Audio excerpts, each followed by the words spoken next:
जय श्री राम। श्रीमद् वाल्मीकि रामायण में सूत जी कहते हैं,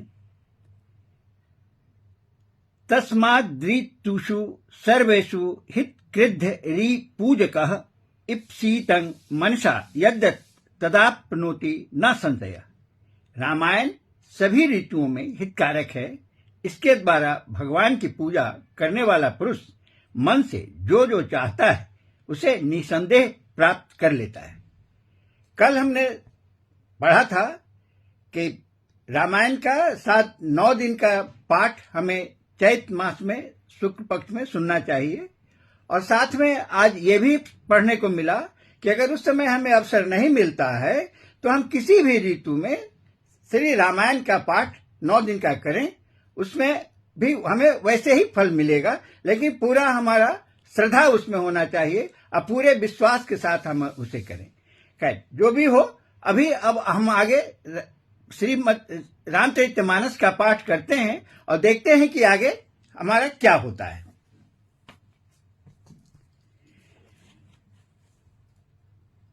ओम नीलांबज श्यामल कोमलांगं सीता समारोपित पाम भागं पानो महासायक चारु चापं नमामि रामं रघुवंशनाथं सियापति रामचंद्र की जय। कल के पाठ में हमने पढ़ा, भगवान शिव का बाराती आ गया, भोजन हो गया, सारी दुविधाएं जो भी थी सारी दूर हो गई। अब बाद में जब सारे लोग शांत हो गए, सारे लोग खाना खा करके अपने अपने जगह पे चले गए, तो ऋषि मुनियों ने लगन पत्री निकाला और उस पे शुभ अवसर देख करके, शुभ समय को देख करके आगे की बात जो है अब वो आगे बढ़ा रहे हैं। और मुझे उम्मीद है कि आज के पाठ में माता पार्वती की शादी भगवान शिव से अवश्य ही हो जाएगी, और इसी का हम लोगों का बहुत इंतजार है। और देखते हैं अब आगे क्या होता है। मंगल भवन अमंगल हारे दर्बहु सुदशरथ अजिर बिहारी बोली सकल सुर सादर लिन्हे सबहि जथोचित आसन दिन्हे वेदी वेद विधान संभारे सुभग सुमंगल गावहि नारी। सब देवताओं को आदर सहित बुलवा लिया और सबको यथायोग्य आसन दिए। वेद की रीति से वेदी सजाई गई और स्त्रियां सुंदर श्रेष्ठ मंगल गीत गाने लगी। मंगल भवन अमंगल हारे दर्बहु सुदशरथ अजिर बिहारी सिंहासन अति दिव्य सुहावा जाहि न बरनि बिरंची बनावा बैठे शिव बेप्रन सिरुनाए हृदय सुमिरे निज प्रभु रघुराई। वेदिका पर एक अत्यंत सुंदर दिव्य सिंहासन था जिसकी सुंदरता का वर्णन नहीं किया जा सकता, क्योंकि वह स्वयं ब्रह्मा जी का बनाया हुआ था। ब्राह्मणों को सिर नवाकर और हृदय में अपने स्वामी श्री रघुनाथ जी का स्मरण करके शिव जी उस सिंहासन पर बैठ गए।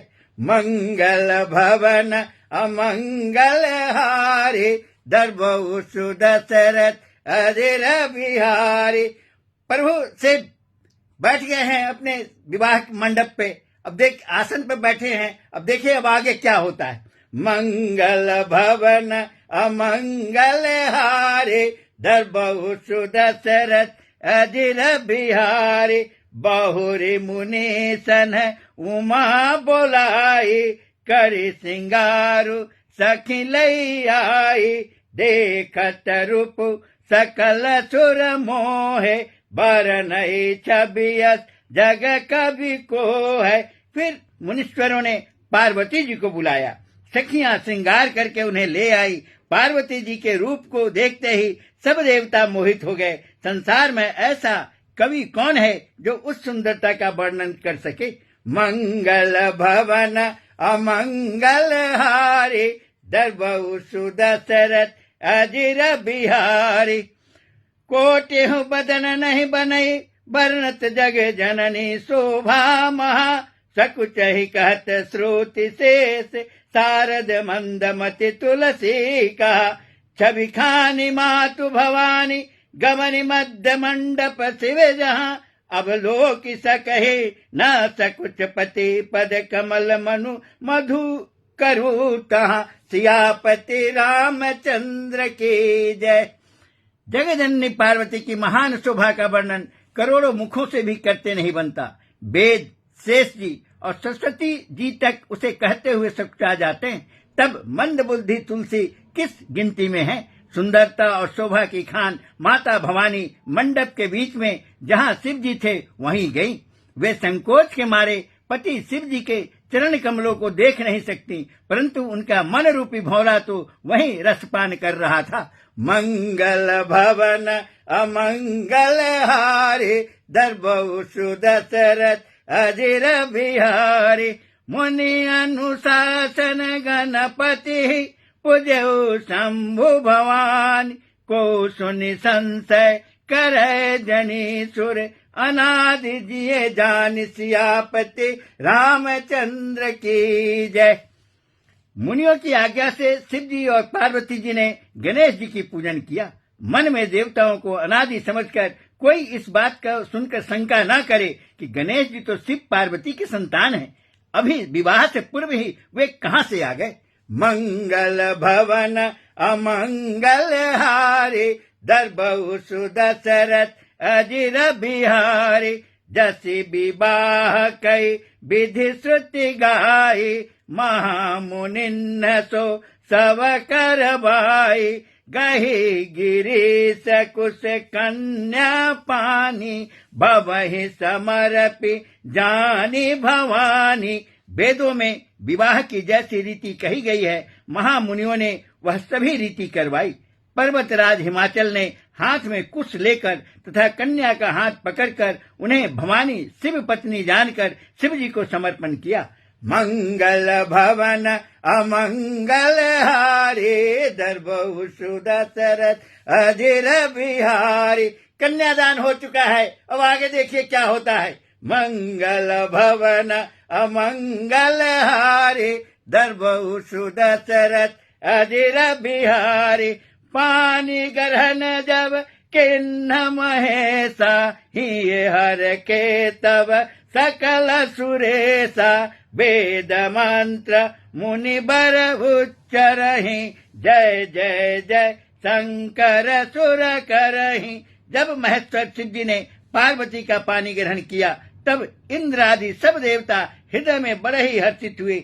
श्रेष्ठ मुनिगण वेद मंत्रों का उच्चारण करने लगे और देवगण शिव जी का जय जयकार करने लगे।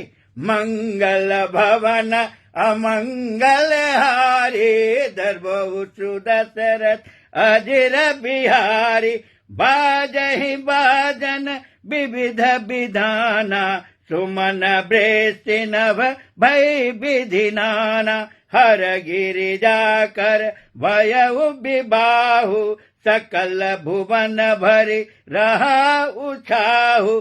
अनेकों प्रकार के बाजे बजने लगे, आकाश से नाना प्रकार के फूलों की वर्षा हुई। शिव पार्वती का विवाह हो गया, सारे ब्रह्मांड में आनंद आ गया। मंगल भवन अमंगल हारे दरबहु सुदशरथ अजिर बिहारी दासी दास तुरग रथ नागा धेनु बसन मणि बासु विभागा अन्न कनक भाजन भरी जाना दाई जदिन्हन जाई बखाना। दासी दास रथ घोड़े हाथी गायें वस्त्र और मणि आदि अनेक प्रकार की चीजें अन्न तथा सोने के बर्तन गाड़ियों में लदवाकर दहेज में दिए, जिनका वर्णन नहीं हो सकता। मंगल भवन अमंगल हारे दरबहु सुदशरथ अजिर बिहारी दाय जदियो बहु भांति पुनि कर जोरी हिम भूधर कहो का देव पुरन काम शंकर चरण पंकज गही रहो। शिव कृपा सागर ससुर कर संतोष सब भांति कियो पुनि गहे पद पाथोज मैना प्रेम परिपूर्ण हियो सियापति रामचंद्र की जय। बहुत प्रकार का दहेज देकर फिर हाथ जोड़कर हिमाचल ने कहा, हे शंकर, आप पूर्ण काम हैं, मैं आपको क्या दे सकता हूँ। इतना कहकर वे शिव जी के चरण कमल पकड़कर रह गए। तब कृपा करके सागर शिव जी ने अपने ससुर का सभी प्रकार से समाधान किया। फिर प्रेम से परिपूर्ण हृदय मैना जी ने शिव जी के चरण कमल पकड़े और कहा, मंगल भवन अमंगल हारे, दरबहु सुदशरथ अजिर बिहारी, नाथ उमा मम प्राण सम, गृह किंकरी करे, क्षम्यो सकल अपराध अब, होई प्रसन्न वरुदेहु, सियापति रामचंद्र की जय। हे नाथ, यह उमा मुझे मेरे प्राणों के समान प्यारी है। आप इसे अपने घर की टहलनी बनाइएगा और इसके सब अपराधों को क्षमा करते रहिएगा। अब प्रसन्न होकर मुझे यही वर दीजिए। अब माता पार्वती की विदाई हो रही है। आगे देखिए क्या होता है। मंगल भवन अमंगल हारी, दरबहु सुदशरथ अजिर बिहारी, बहुविधि शंभु सासु समुझाई, गवनी भवन चरण सिरुनाई, जननी उमा बोली तब लिन्ही, लैया उछंग सुंदर सिख दिन्ही। शिव जी ने बहुत तरह से अपने सास को समझाया। तब वे शिव जी के चरणों में सिर नवाकर घर गई। फिर माता ने पार्वती को बुला लिया और गोद में बैठाकर यह सुंदर सीख दिया। माता की सीख पार्वती जी को दी जा रही है। मंगल भवन अमंगल हारी, दरबहु सुदशरथ अजिर बिहारी, करहु सदा शंकर पद पूजा, नारी धर्मपति देव न दूजा, बचन कहत भरे लोचन बारे, बहुरी लाए उर लेन्हि कुमारी। हे पार्वती, तू सदा शिव जी के चरणों की पूजा करना। नारियों का यही धर्म है। उनके लिए पति ही देवता है और कोई देवता नहीं है। इस प्रकार की बातें कहते कहते उनकी आंखों से आंसू भर आई और उन्होंने कन्या को छाती से चिपटा लिया। सियापति रामचंद्र की जय।